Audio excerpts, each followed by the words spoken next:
Hey everybody, this is Rydo and we're back to Shank 2. Let's continue. We'll go ahead and hit start here while it's loading. You know, they're really dropping the ball here by not starting Shank 2 with Shank being in prison. It also kind of has this God of War vibe with the chains across his chest. Although that doesn't really do anything. You don't use it as a weapon. And by God of War, I mean the original God of War game series, not the new God of War, aka known as Dad of War. So he says he's going to need some backup. We can also see there's some alcohol here, but there would just be no reason to drink it unless No, I just continued this level after playing the previous level and it refilled my health 100% there anyways. These aren't gonna pack yourselves. So seems by default you don't attack civilians, and they're packing some kind of bunny dolls, which potentially the bunny dolls may be stuffed with drugs. That would be my guess.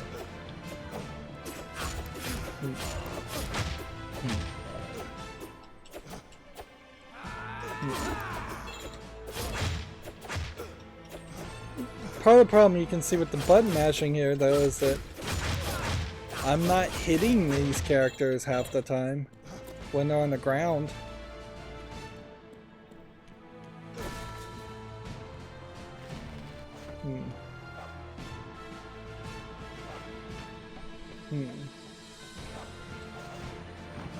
It's kind of nothing here.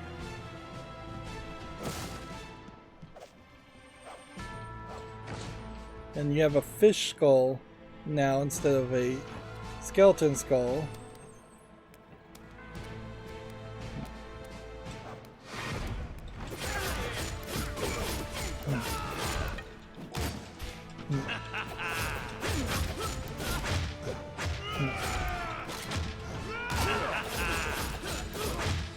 Let's go ahead and throw a grenade at this guy. This gets too busy though. And inherently maybe that is a warning I should take for any kind of beat 'em up game, is that it is just very visually busy to have that many characters on screen. Feels like there's something up there, but I guess not. It may be that Shank as a character is just not enough of a visual standout.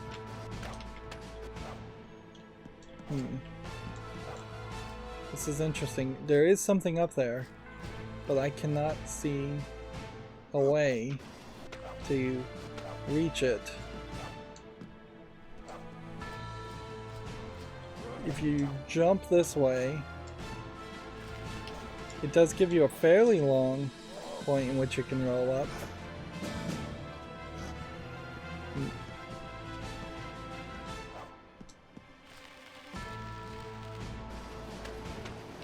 Who the hell?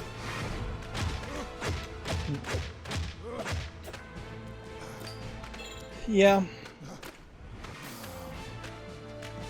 So maybe he should be more muscly and tattooed and just like in a prison to start with, and escaping from the prison. That would be kind of the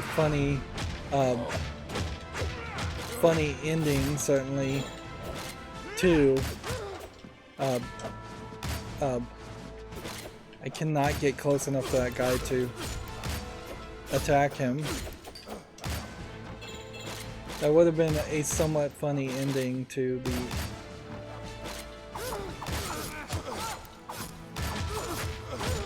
the first game, is that you get your revenge, but at the cost of your freedom for your brutality. And then escaping from prison would be just a great extra level certainly to have in a game that could use some extra levels, certainly. And there's just no way you would have gotten up there, so you more and more now forced to... Oops. That was a mistake. I should have pounced on him.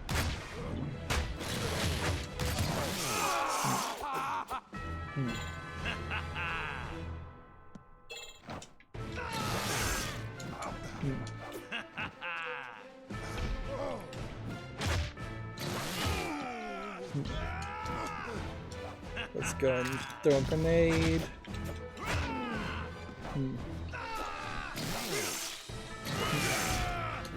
This guy's a big heavy hitter.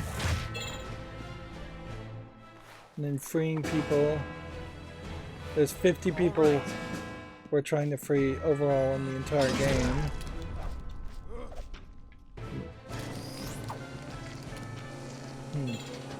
That's fairly brutal, certainly.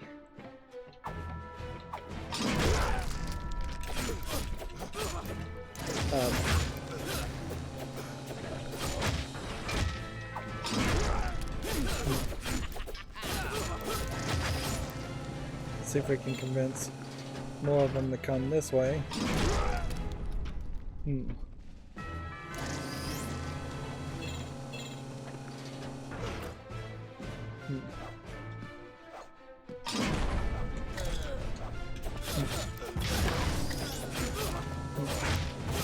These little guys throwing grenades at us.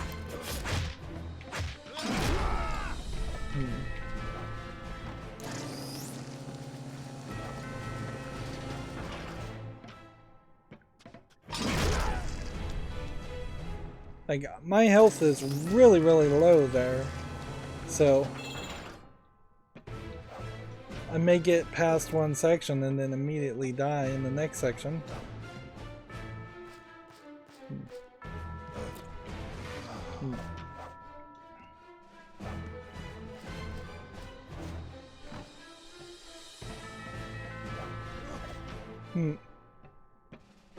I think part of the thing that you want to find... That was secret. Interesting.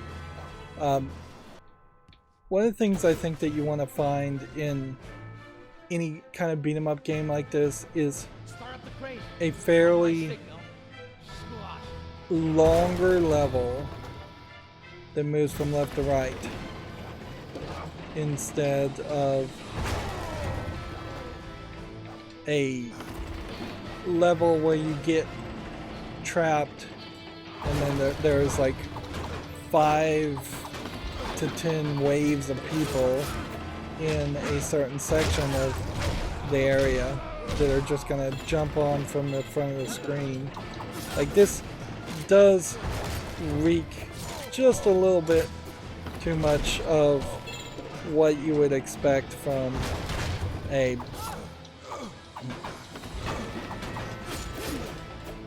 an old arcade game more than what you would expect from a modern take on this game.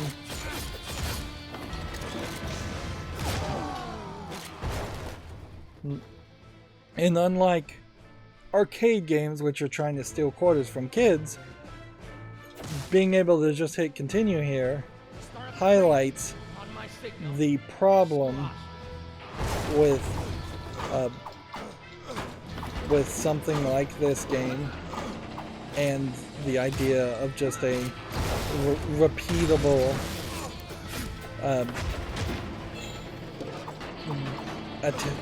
area and score-based gameplay in general is just kind of does not work by modern console gaming.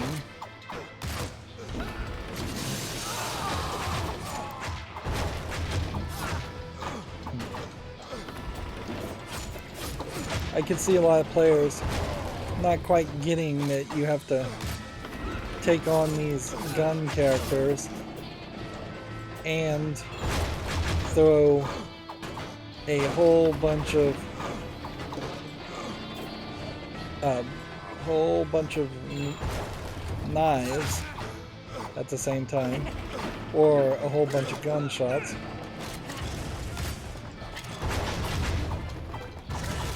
And there isn't really a full, like,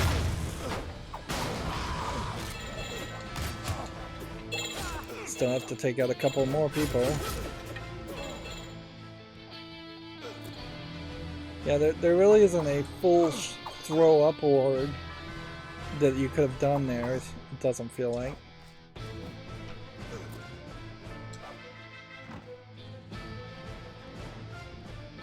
The dogs beware of foul seamen. Yeah, the fact that we've just as quickly moved, like, to the docks when really we should still be in the first area, and we should have had like 3 levels in the first area, almost certainly.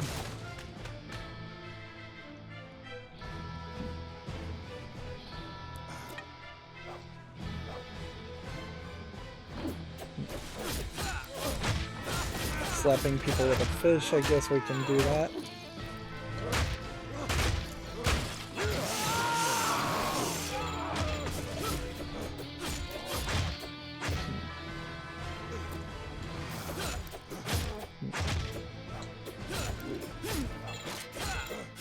Yeah.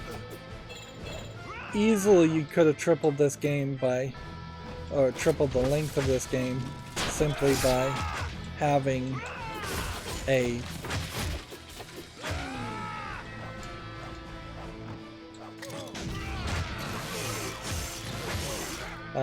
having 3 levels in each of the areas instead of just 1 level in the areas. I assume that there's no secrets here.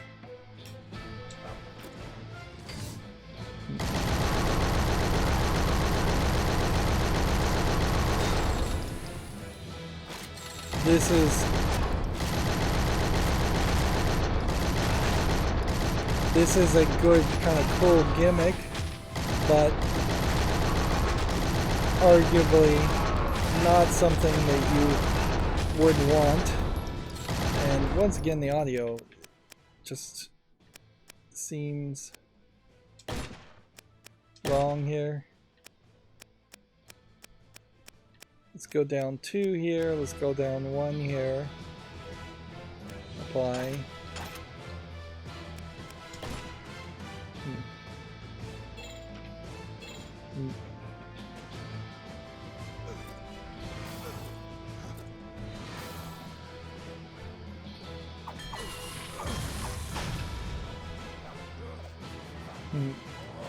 It definitely feels like there could have been more platforming also.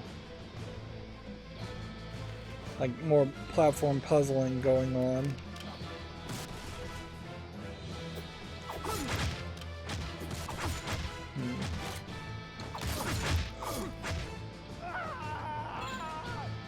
Because we really haven't seen any of that until this point. So we've been kind of through 2 levels.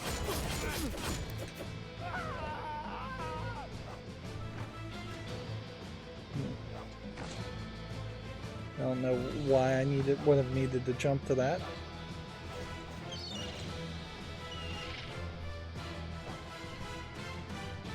And then just fall to your death by accident.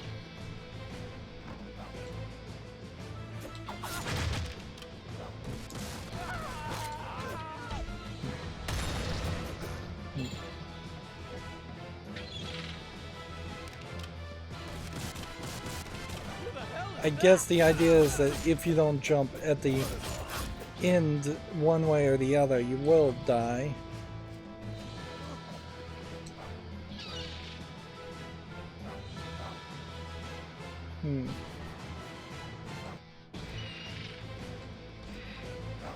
And I missed a whole section of stuff there.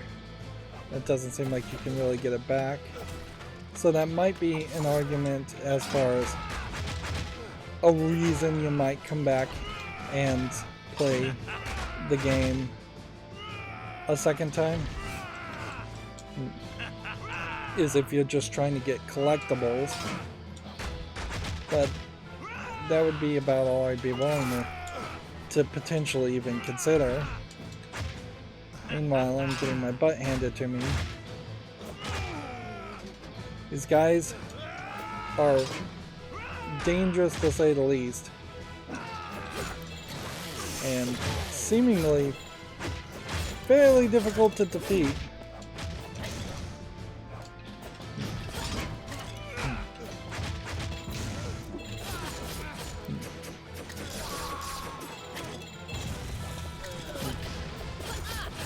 These little bomber characters are nightmares.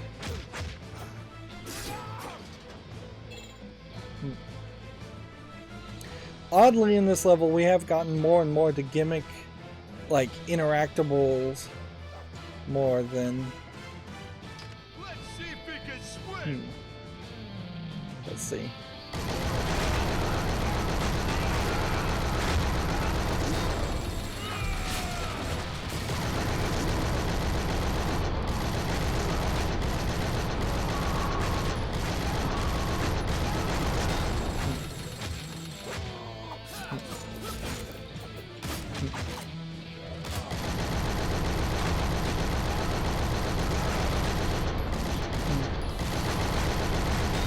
See, I don't know if this is really a case where they'll keep coming because I'll keep shooting at them, or if this is a case where they're going to keep coming no matter what.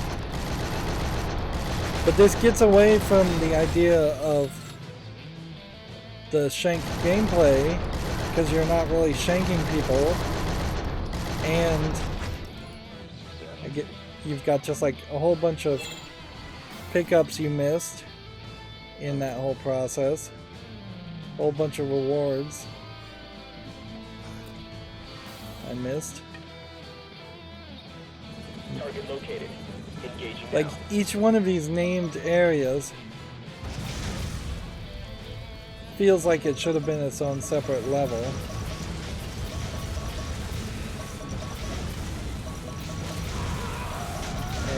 At this rate, it is doing another gimmick now where it's run out of the way. Just flee for your life.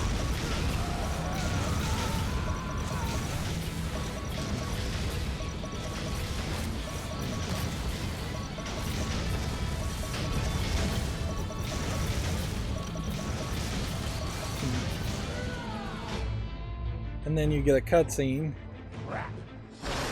which is a cool cutscene, but even at that, you see his head's cut off without any real blood, which it feels like it should be gorier than that.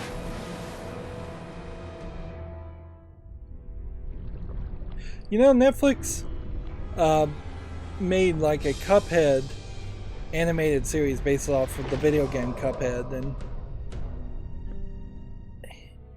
I feel like this is a game that would probably have translated to a series way better than even that. But inherently the problem, I think, is similar in either one.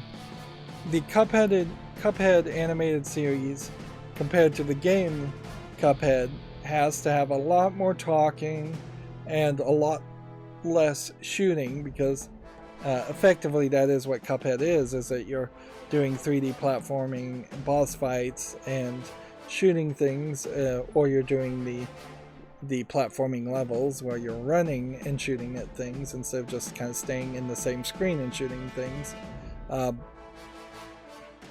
So the Netflix Cuphead series comes off with a lot more narrative and story than I really would have expected it to have, whereas Shank, if you were to turn that into an animated series, would also have to do the same thing, but I think it would work a lot better.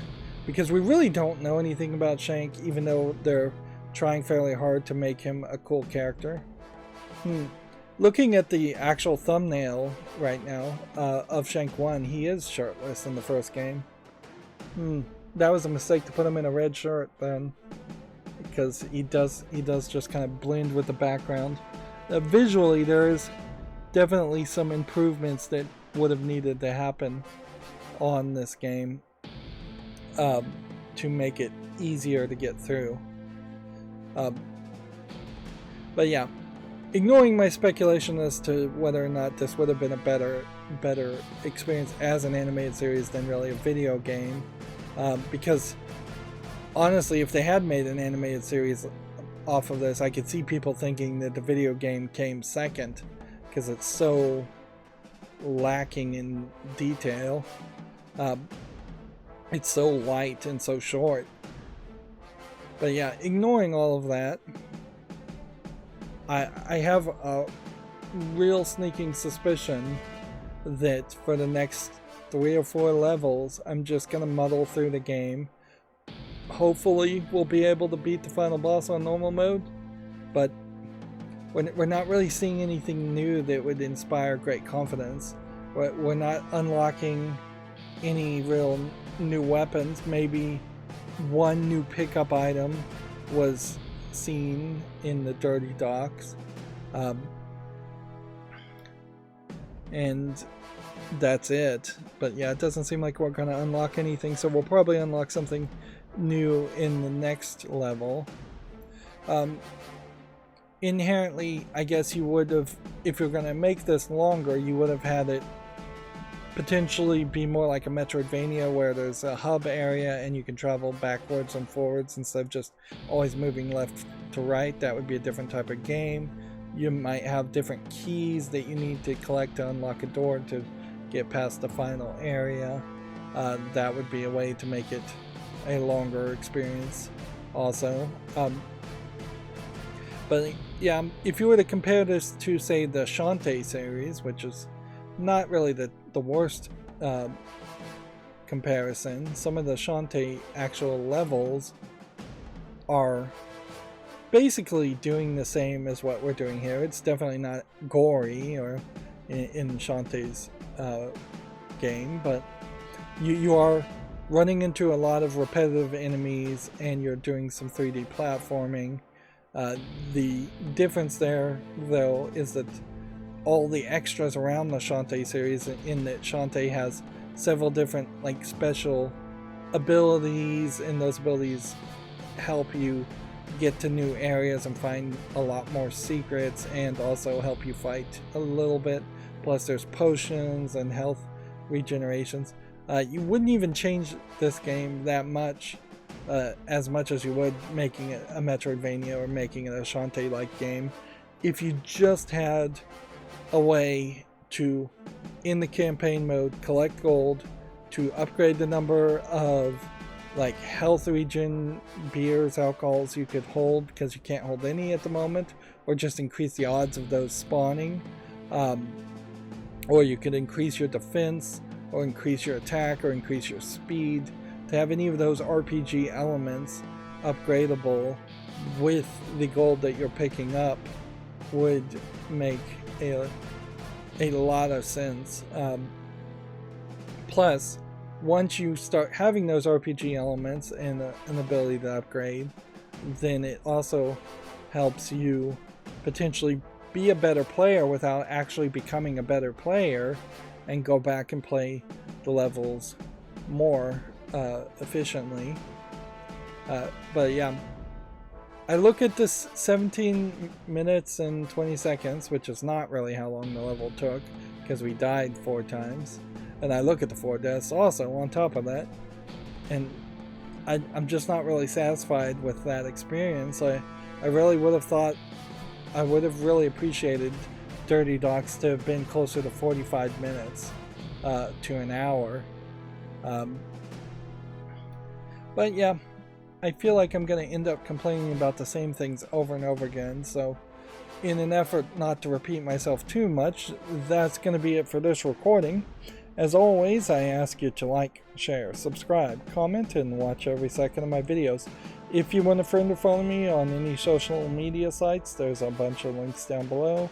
And if you want to support me further, there's a link to Patreon, or you can friend me on Steam and gift me a game off my wishlist. Thank you for watching. Have a good evening.